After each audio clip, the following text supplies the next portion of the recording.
Before I get into the timeline of the events, I'm going to list the persons and their charges that were arrested. Starting with Mr. Jerriton Jackson II. He is a black male, 18 years old. He was charged with second-degree murder, attempted second-degree murder, carrying a firearm on school property in the firearm-free zone, and possession of a machine gun. And I will explain that later on during the timeline. Also arrested is Jalen Smith, a black male, 18 years old. He was charged with obstruction of justice, manslaughter, disturbing the peace by fistic encounter. Additionally, 2 juveniles were arrested.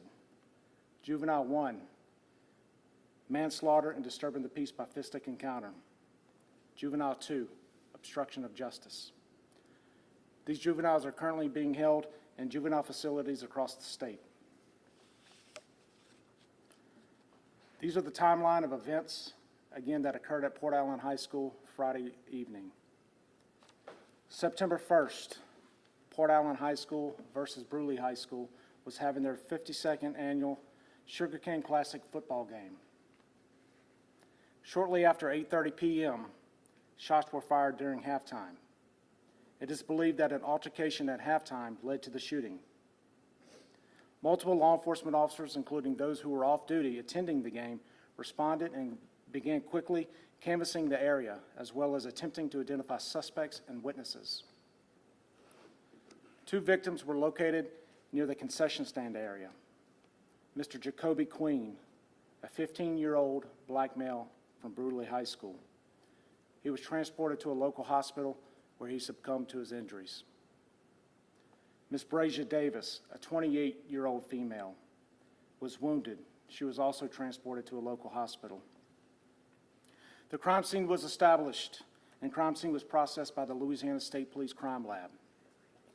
The items located at this crime scene was 1 handgun that had been modified, as well as casings. At this time, the handgun has not been reported stolen. This is pending an ATF trace, which would provide us the original purchaser of that handgun. Detectives immediately began working diligently to gather information and preliminary facts that could assist in this investigation.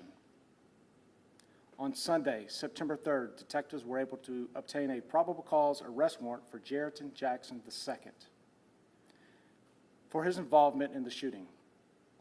On Monday, September 4th, detectives received credible information about the location of Jackson, and he was located and arrested at an address on Greencrest Drive in Baton Rouge. This arrest was made with the help of the East Baton Rouge Parish Sheriff's Office, SWAT. Jackson was booked into the East Baton Rouge Parish Prison as a fugitive and immediately transferred to West Baton Rouge Parish, where he was booked on the mentioned charges. This is an active investigation.